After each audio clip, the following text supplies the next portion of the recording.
Bienvenidos a este espacio de Canal 6 Valle de México. Les saluda Francis Martínez en esta emisión y saludamos con muchísimo gusto al doctor Roberto Vélez Grajales.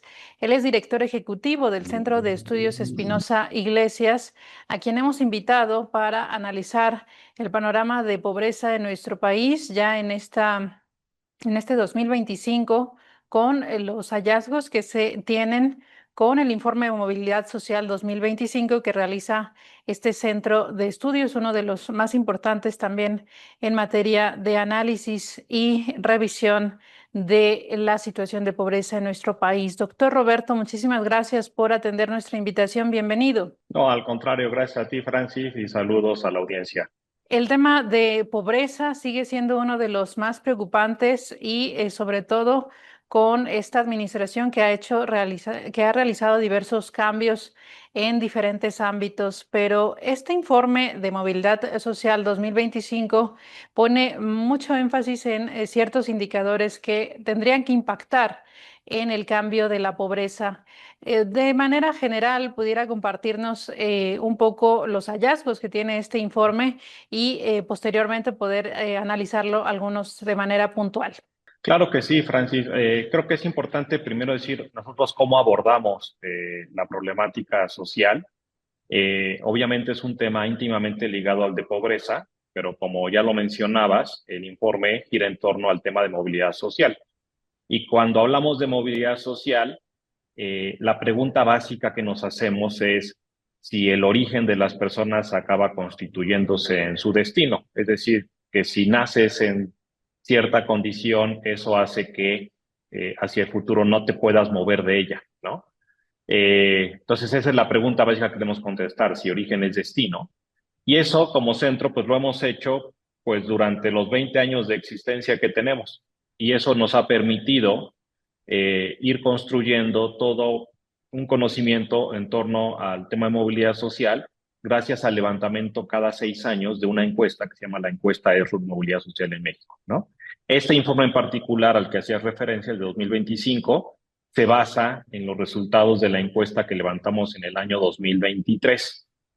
¿Qué preguntamos de tal manera que podamos contestar esta pregunta de si origen es destino? Pues preguntamos cosas en torno a recursos económicos del hogar de origen de las personas y su hogar actual, pero también en torno a educación, por ejemplo, ¿no? Es decir, de dónde provenimos en términos educativos y hasta dónde logramos llegar, ¿no?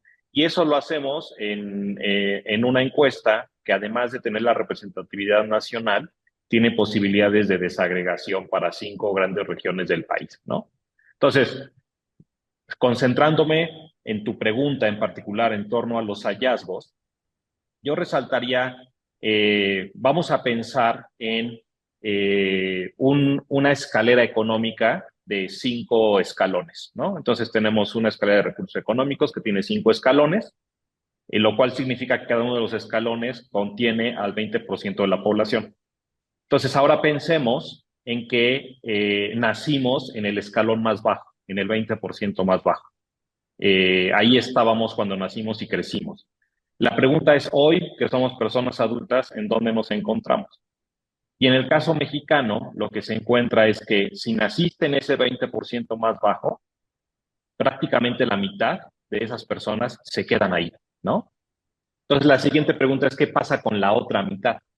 Y lo que pasa con la otra mitad es que más del 25%, alrededor del 28%, solamente recorren un escalón, es decir, se mueven al segundo escalón, al 20% que sigue, ¿no?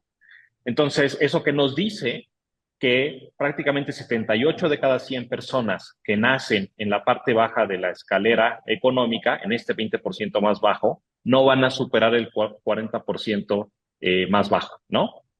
Y el siguiente resultado que hay que resaltar en torno a esto que se conoce como movilidad social relativa es qué porcentaje de los que nacen en ese 20% más bajo hacen todo el recorrido, es decir, llegan hasta arriba, al peldaño más alto, al 20% más alto.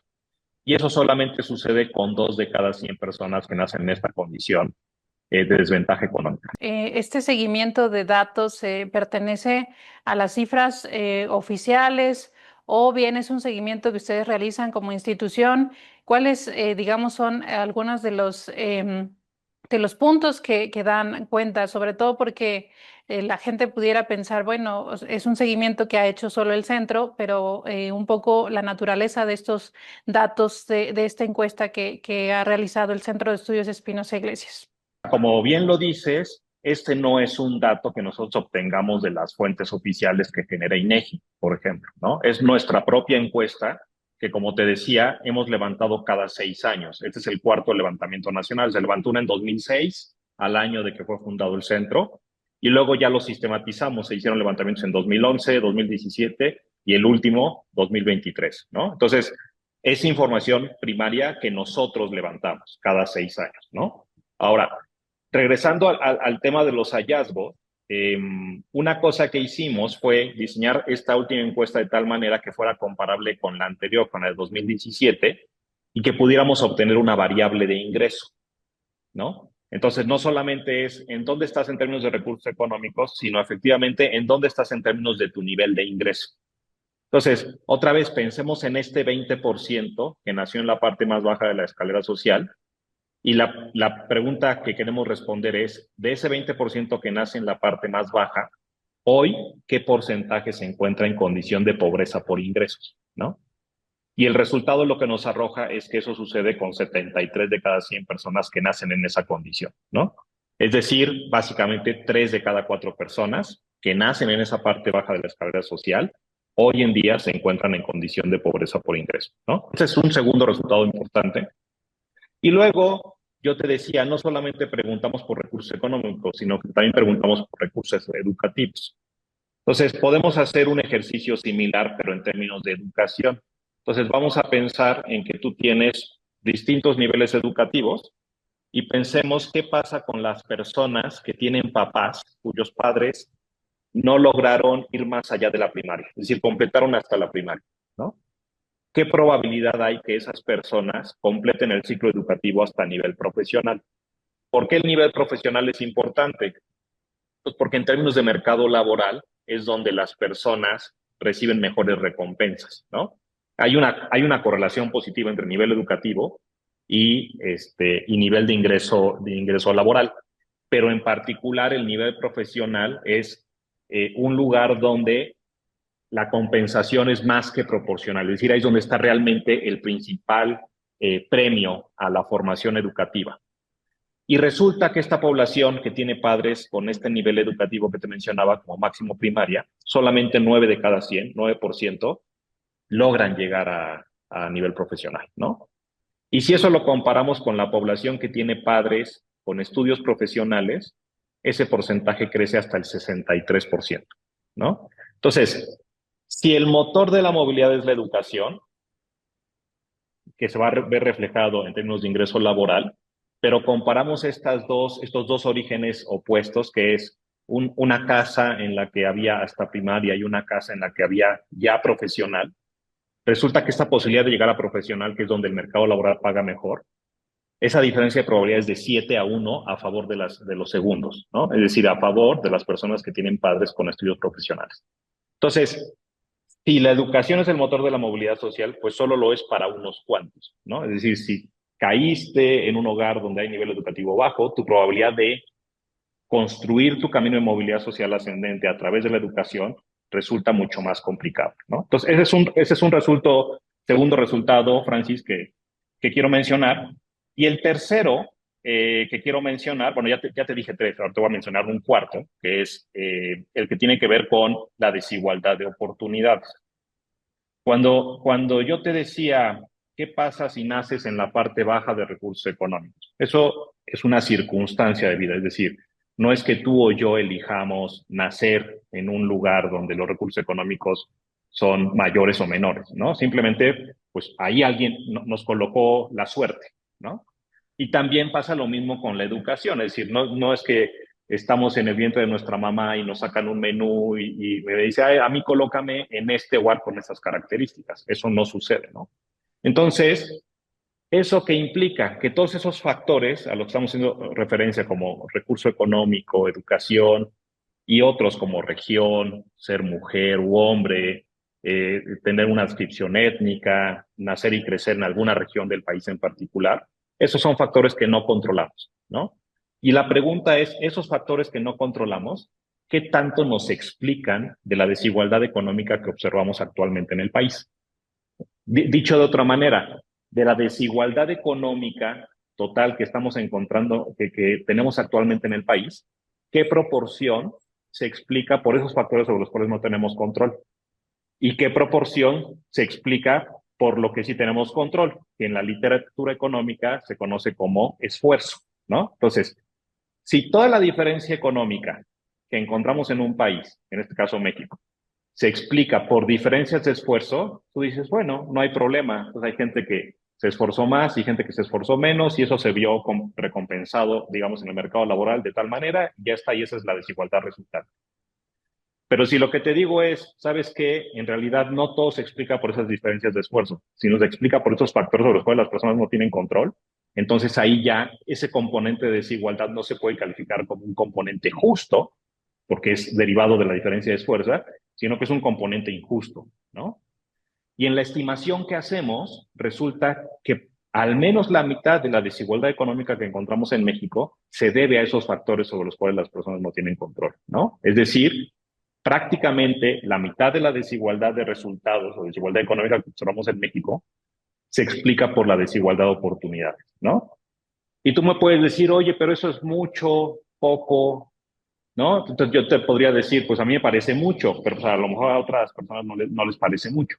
Pero eso lo que podemos hacerlo es ubicarlo en el mapa internacional, gracias a que tenemos una clasificación internacional que trabaja la London School of Economics and Political Science, que está ubicada en Londres. La London School ha hecho un trabajo para construir la clasificación internacional y nosotros estamos apoyando en el proyecto con las estimaciones para México. Entonces, primer punto es, en la clasificación, tenemos una clasificación de 50 países, y en esa clasificación de 50 países, si ubicamos a México, se encuentra entre los 10 países con mayor desigualdad de oportunidades. Ese es el primer resultado, ¿no? Y segundo, como te había dicho al principio de la entrevista, cuando te explicaba de qué se trata la encuesta, te dije que hay posibilidad de hacer desagregación para 5 grandes regiones del país. Entonces, podemos hacer la estimación de desigualdad de oportunidades para esas 5 grandes regiones. ¿Qué es lo que encontramos en la clasificación internacional? Pues que nuestras 5 grandes regiones se mueven a lo largo de toda la clasificación. Es decir, tienes una región como el norte que se ubica entre los 10 países con menor desigualdad de oportunidad. Pero al mismo tiempo tienes una región como el sur que se ubica entre los 5 países con mayor desigualdad de oportunidad, ¿no? Entonces ahí tú tienes una buena noticia, que es que tienes ciertas regiones, sobre todo las del norte, que se mueven en el mejor lugar de la clasificación internacional, de menor desigualdad de oportunidad, y sin embargo, tenemos regiones como el sur, que se están moviendo en la peor franja de la clasificación, ¿no? Entonces, regresando a la respuesta a la pregunta es, ¿México tiene una desigualdad de oportunidad alta o baja? Pues nacionalmente alta, en términos de la clasificación internacional, y regionalmente de todo, ¿no? Donde hay una región en particular, que es la que siempre encontramos en una situación de mayor desventaja, que es la sur, que se encuentra en una posición muy desaventajada en esa clasificación.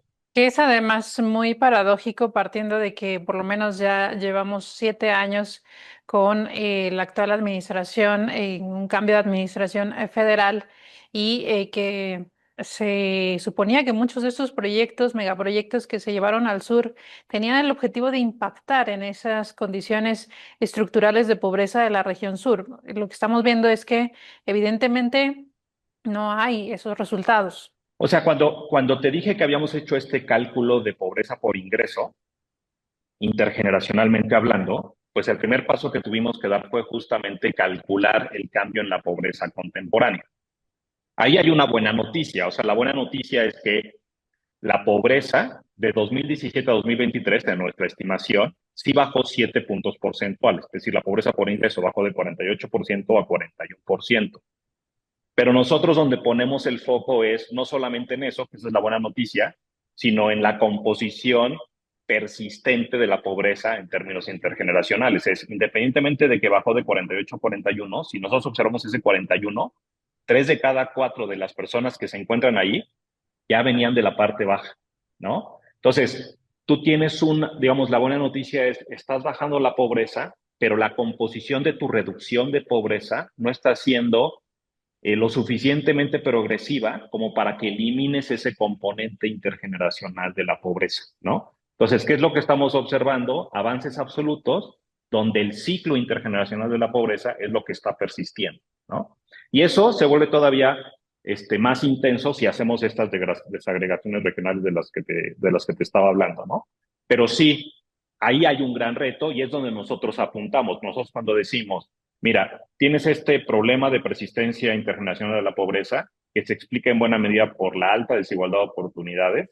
Si tú quieres llevar más lejos tu política de combate a la pobreza y consolidarla en el tiempo, vas a tener que enfocarla desde una perspectiva de desigualdad de oportunidad, tomando en cuenta las condiciones de desventaja de origen de las personas y esos factores que no tienen por qué hacer la diferencia, ¿no? O sea, por ejemplo, cuando tú estás en el mercado laboral y resulta que tienes un problema de desigualdad de trato, donde eso hace que, por ejemplo, los salarios de manera persistente para gente que es exactamente igual en todo menos en una cosa, como por ejemplo ser hombre o ser mujer, eso es lo que te está marcando diferencias, ¿no? Entonces eso lo que te está haciendo es decirte, hay un problema de competencia y de recompensas en el mercado laboral que se están estableciendo esos niveles de recompensa por factores que no tienen nada que ver con las capacidades de la persona, ¿no? En política social sí debería de haber un cambio porque parece que se ha manejado en el discurso oficial que ahora vamos por estos programas de carácter universal y por eso se han hecho diferentes modificaciones, incluso en términos con riesgos presupuestales muy altos y se ha abandonado en cierta medida la focalización de estos sectores que intergeneracionalmente han venido en estas dinámicas de no superación de la pobreza.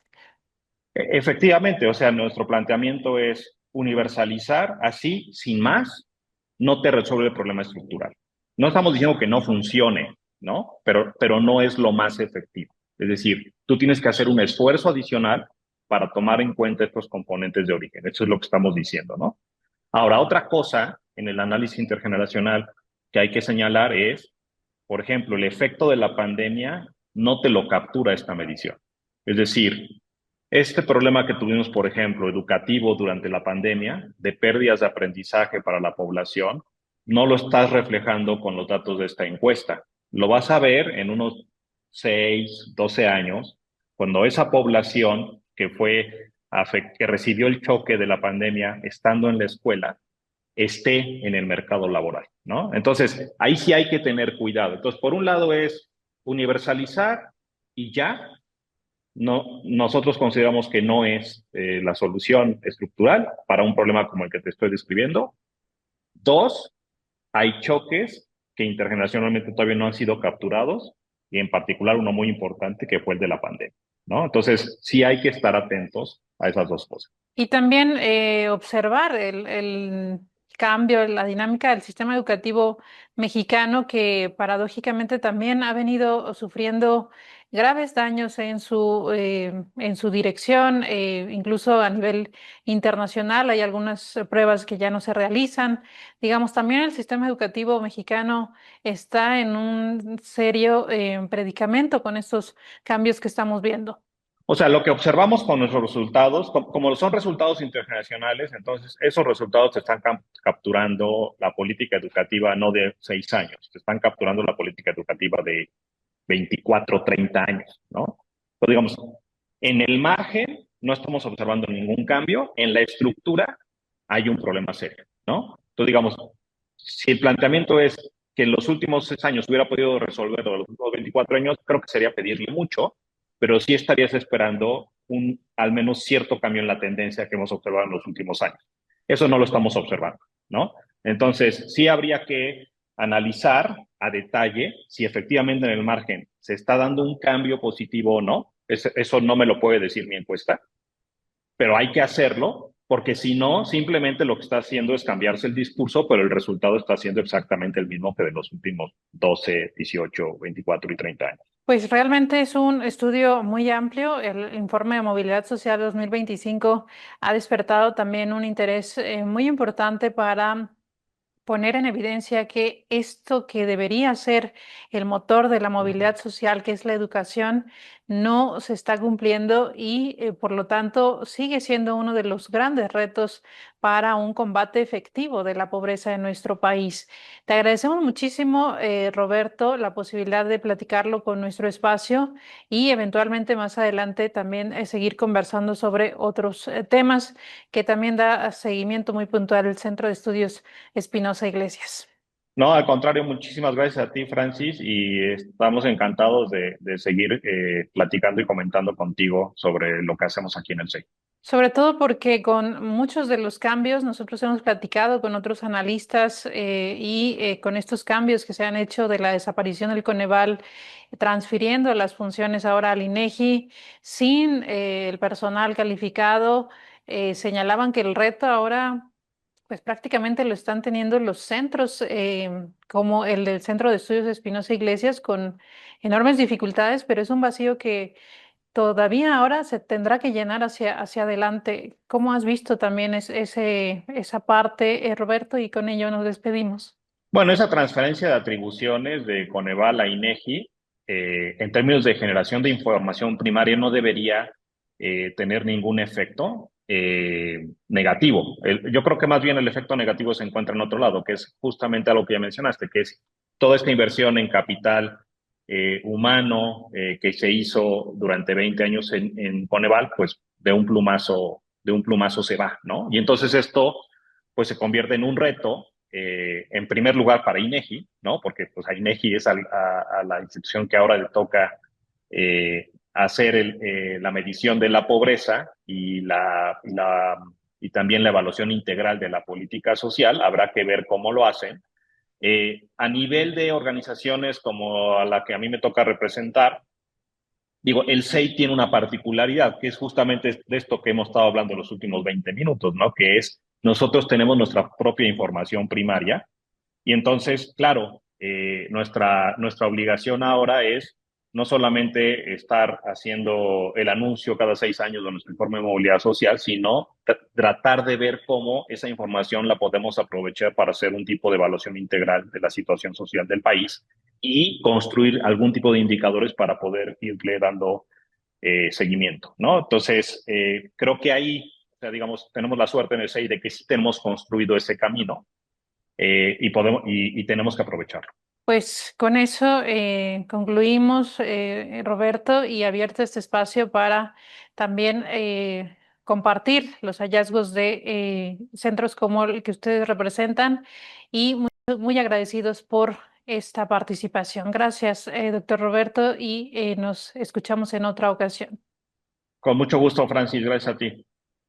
El doctor Roberto Vélez Grajales, él es director ejecutivo del Centro de Estudios Espinosa Iglesias, compartiendo en este espacio los hallazgos en investigación social en torno a este informe de movilidad 2025, que está disponible también a través de sus redes sociales para mayor conocimiento y análisis de los diferentes indicadores que recaban en este estudio.